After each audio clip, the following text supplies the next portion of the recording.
सुधा, जिस तुझने मेरे लल्ला को निगलो है ना, भीतर से जलेगो, छटपटाएगो, पीड़ा से कराएगो। जिस तुझने मेरे लल्ला को निगलो है ना, भीतर से जलेगो, छटपटाएगो, पीड़ा से कराएगो। ये क्या हो रहा है मुझे?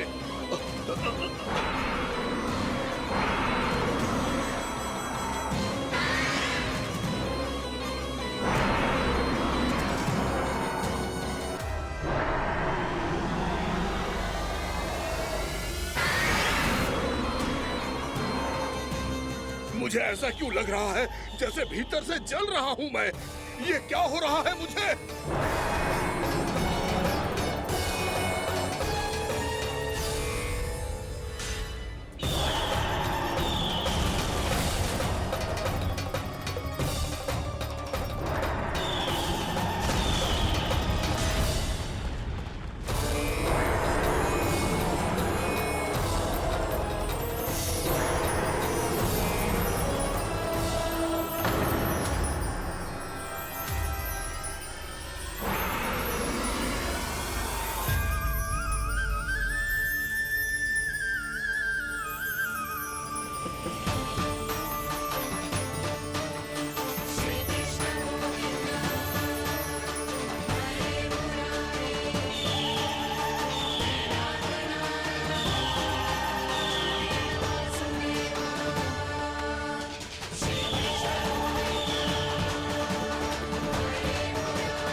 हे प्रभु, मैंने ऐसे कौन से कुकर्म किए थे कि मुझे ऐसी मृत्यु प्राप्त हुई?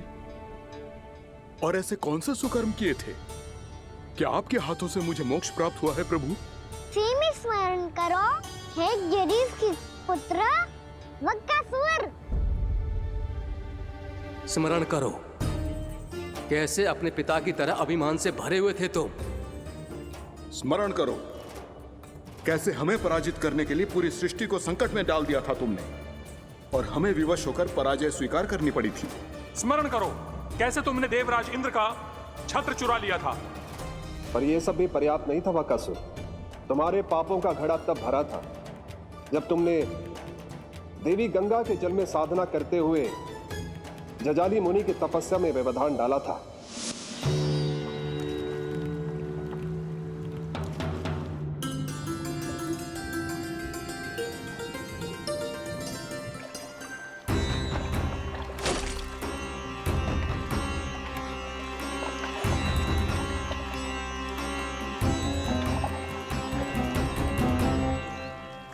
रुक क्यों गए चालक? नौका को आगे की ओर ले चलो। आगे बढ़ना उचित नहीं होगा महाराज। यहाँ से कुछ ही दूरी पर जालजली मुनि तपस्या कर रहे हैं। तो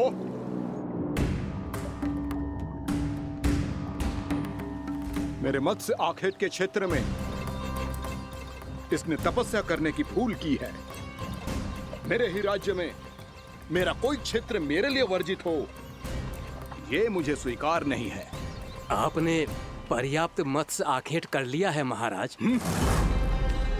यदि तुम इन मछलियों का आहार नहीं बनना चाहते हो चुपचाप मेरी आज्ञा मानो।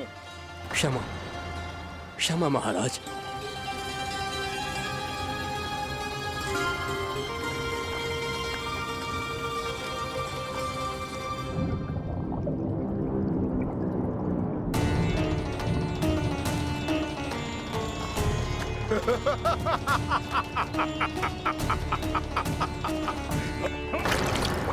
मुनिवर, रक्षा कीजिए, रक्षा कीजिए मुनिवर, हमारे प्राण बचाइए मुनिवर, मुनिवर हमारे प्राण बचाइए।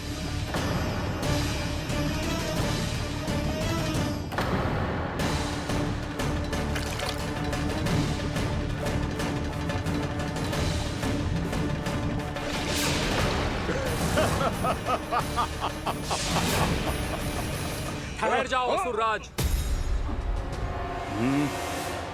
इन मछलियों को हानि ना पहुंचाओ। क्यों मुनि?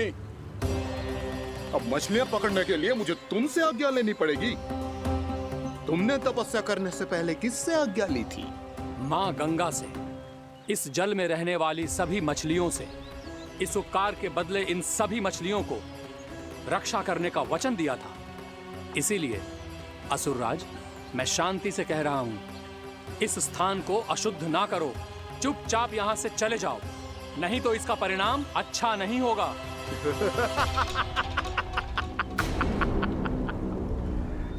तुम जिन देवताओं की तपस्या कर रहे हो ना मुनि, उन्होंने भी मेरा कुछ नहीं बिगाड़ पाया था, और तुम मुझे धमकी देने का दुस्साहस कर रहे हो।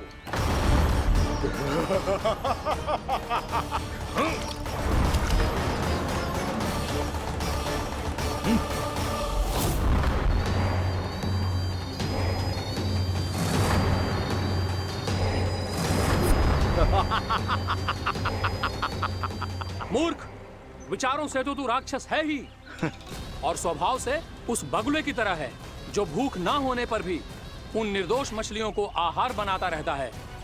इसलिए अभी इसी क्षण से तू वकुला का जीवन जिएगा। ये मेरा श्राप है, ये मेरा श्राप है।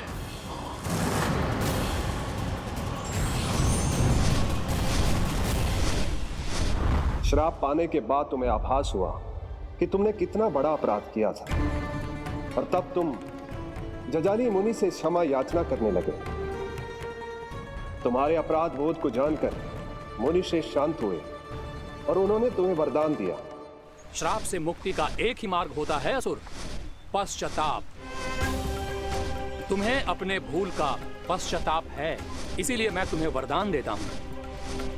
तुम्हें मेरे श्राप से मुक्ति अवश्य मिलेगी। स्वयं प्रभु श्री नारायण के अवतार इस बगुले के देह के बंधन से तुम्हें मुक्त करेंगे।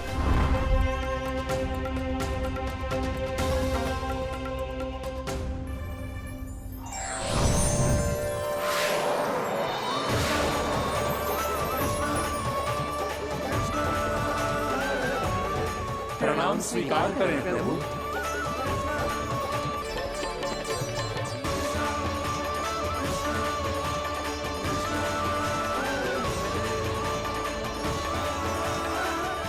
मुझे ना बताओ कि तुम सबने क्या देखा है, चाहे जो देखो है, बस मैया से कछु मत ही बताना। कान्हा!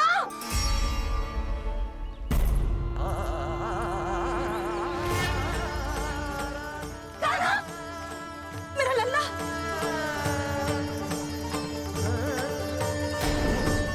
भानु बता रहा था तुझे कोई असुर पंछी निकल गया था। हाँ?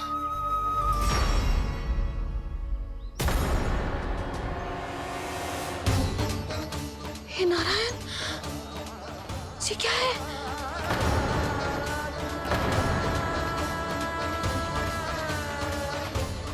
ये सब कैसे हुआ लल्ला? हाँ?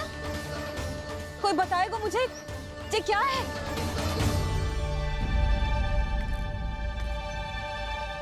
श्रीधामा, मधुमंगल, चिची को सब कुछ बता दो। ये असुर पक्षी मुझे निगलने वाला था रानी भाभी, तभी अंतिम क्षण में कान्हा ने आके मुझे बचा लियो। और ये असुर पक्षी ने कही कि यह है वृंदावन का राजकुमार, नंदराज का लल्ला। इसके होते कोई भी वृंदावन वासियों को हानि ना पहुंचा सकते।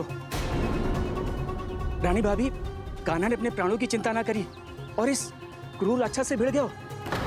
और इस राक्षस पक्षी ने इसे निगल लिया। इतना पर्याप्त है भोला काका, सब कुछ बताने की आवश्यकता नहीं है। ये सब देख के सारी बालक मंडली इतनी व्याकुल हो गई कि सबने अपने प्राण अर्पित कर दिए और इस असुर पक्षी से कहे कि हमें खा लो और हमारे सखा को छोड़ दो। इन बालकों का पराक्रम देख के सभी देवतागण यहाँ आ गए और उनके हृदय भी पिघल गए और उन्होंने इस राक्षस पक्षी से युद्ध करके इसे मार गिराया। देवताओं के राजा इंद्र के वज्र का प्रहार तो मैंने अपनी आंखों से देखा है ताई जी। और फिर उसके बाद अग्निदेव ने अग्निवस्त्र का प्रहार किया। जय ना काकी, वरुण देव, कार्तिकेय, यमदेव सबने मिलके युद्ध किया इस राक्षस से। कहा था अभिमन्यु, हमारे शिव शंकर भी आए थे छोटी माँ। जाओ आप भी। बाबा साईता, मुझे लगता है कि ये कान्हा भी इन्हीं देवताओं में से एक है। संभव तो है जीजी, स्मरण है पूतना और तृणावर्त के आक्रमण के समय भी ऐसा ही हुआ था। सभी राक्षस मारे गए थे पर अपने कान्हा को एक खरोच तक न आई थी।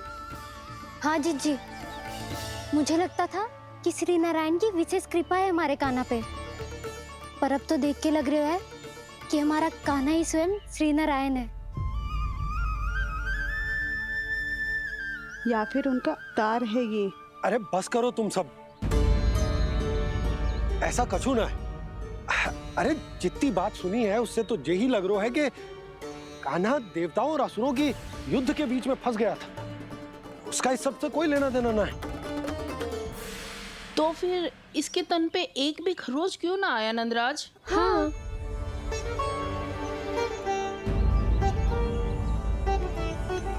है काकी, खरच तो है। दिखा लल्ला। भैया बात भी आ रही है, कुछ करो ना। चिकोपिया भी ना अति करती है। श्री नारायण का अवतार हो तो इतनी तनिक सी खरोच पे ऐसे रो तो क्या? बस बहुत होगा। अब तो तुम सबने सीमा ही पार कर दी है। कभी से श्री नारायण बुलाते हो, कभी श्री नारायण का अवतार। तनिक कछु हो ना जाता है कि तुम सब कहानियां बुनने लगती हो। जे बस साधारण सा बालक है, मेरा लल्ला है जे, इसे भगवान मत ही बनाओ।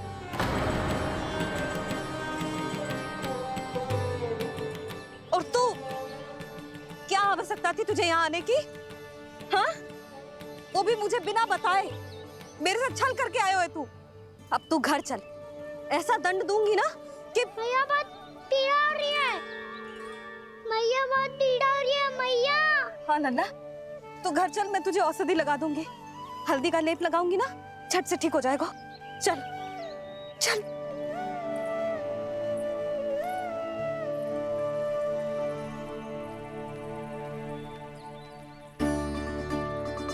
हल्दी का लेप लगाऊंगी ना, झट से ठीक हो जाएगा। चल चल।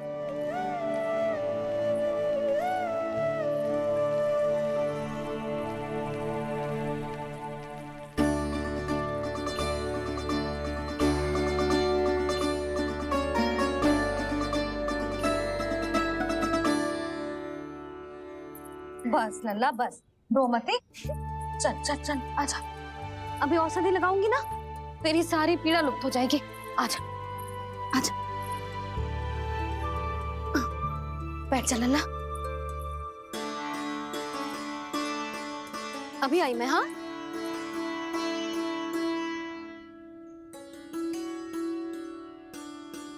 मैया।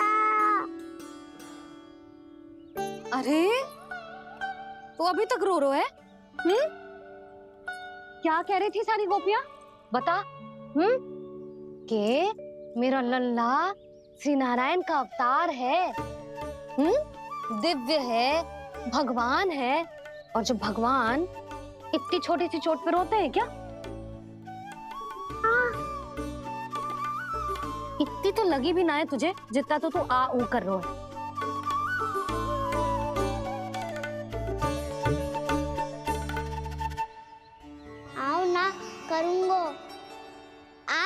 दुलार थोड़ी करोगी। ओहो, वृंदावन का गौपालक जो इतनी छोटी सी चोट पे रोता है ना, गोप बालकों का मुखिया इतनी छोटी सी चोट पे रोता है। मेरा लल्ला तो सबसे शक्तिशाली है, जो इतनी छोटी सी चोट तो क्या बड़े बड़े राक्षसों से भी ना घबराता है। हाँ, एक बार में सबको समाप्त कर देता है कि ना? हाँ मैया, यदि कोई राक्षस वृंदावन की ओर टेढ़ी दृष्टि करके आएगा तो सबसे पहले कान्हा को सुरक्षा में खड़ा पाएगा, फिर चाहे जो बाल बन के आए या बगुला बन के।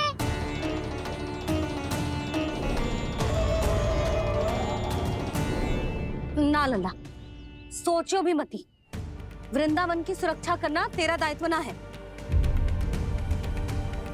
तुझे और कोई संकट का सामना करने की आवश्यकता ना है। अभी तो मेरी पीड़िता का हरण कर रही थी, अचानक से क्या हो गया मैया को? कोई आवश्यकता ना है तुझे ऐसे संकटों का सामना करने की। आने दे आज तेरे बाबा को, सीधा सीधा बोल दूंगी, बहुत हो गए उनके तर्क वितर्क। मेरा फूल सा लल्ला वन में अकेले गौचारण के लिए ना जाए को। आज बगुले ने निकल लियो, कल कछु और हो जाए तो नारायण ना करे, कहीं कछु ऊंच नीच तुझे कछु हो जाए तो मैं तो जीते जी मर जाऊंगी।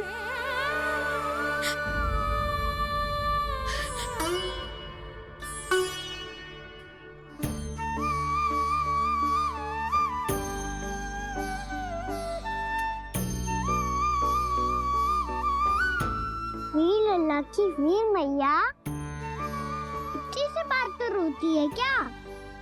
क्या करूं कान्हा, तुझे ऐसे बार बार संकट के मुंह में जाते हुए ना देख सकती मैं।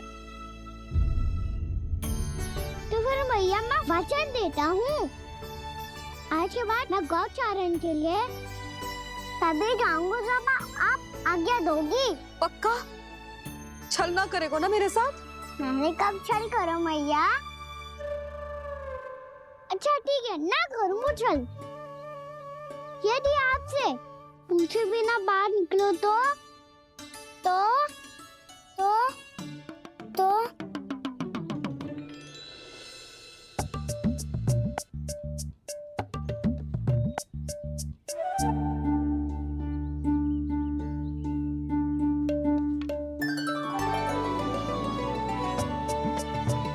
ये रही आपकी छड़ी और ये रही मेरी पीठ।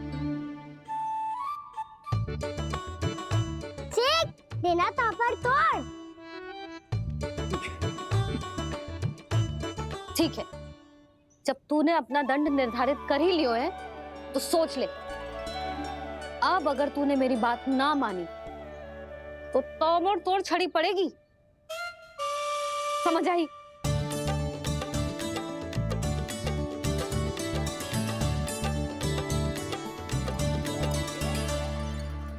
अच्छा ही है कि कान्हा कुछ दिन घर ही रहे। आज वन में जो हुआ है अवश्य कंस ने ही करवाए हुए वो सब।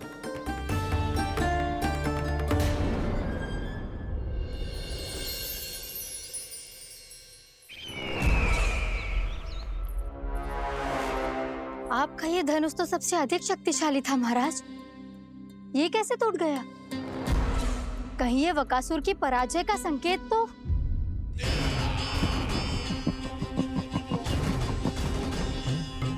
प्राप्ति, लगता है तुम्हें शुभ समाचार मिला नहीं।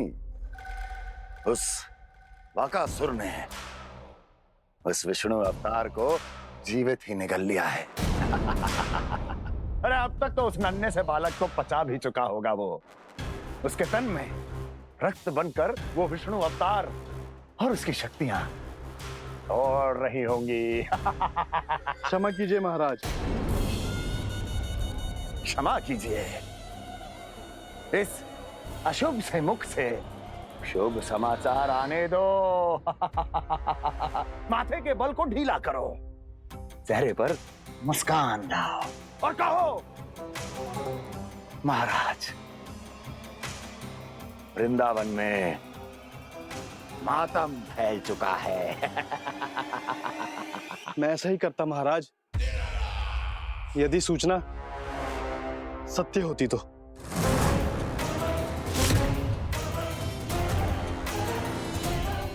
कहना क्या चाहते हो? एक क्षण में सूचना उगलो, अन्यथा मेरा योद्धा बकासुर विष्णु अवतार की तरह तुम्हें भी जीवित निकल जाएगा। आने दो। बकासुर मारा गया महाराज, बकासुर मारा गया महाराज, बकासुर मारा गया। बकासुर मर चुका है? असंभव। असंभव। बकासुर ने उस बालक को निगल तो लिया था, पर उसकी सुरक्षा करने के लिए सभी देवता वहां प्रकट हो गए, पर फिर भी कोई बकासुर का सामना नहीं कर पाया। और फिर क्या हुआ? वो बालक स्वयं ही बकासुर के उदर से बाहर आ गया और उसकी चोंच तोड़कर उसकी हत्या कर दी।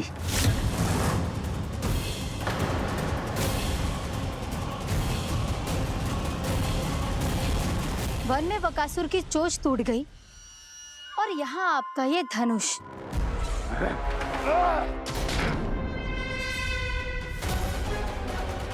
केवल नहीं टूटा तो आपका ये भ्रम महाराज। क्षमा कीजिएगा महाराज, आपका भ्रम टूटना आवश्यक है। आवश्यक है आपको यह आभास होना कि उस विष्णु अवतार को पराजित करने के लिए आपके साधारण योद्धाओं में वो सामर्थ्य नहीं है। वत्सासुर, पूतना, तृणावर्त, बकासुर, ये सब साधारण नहीं थे प्राप्ति, साधारण नहीं थे। फिर तो ये और भी अधिक चिंता का विषय है महाराज।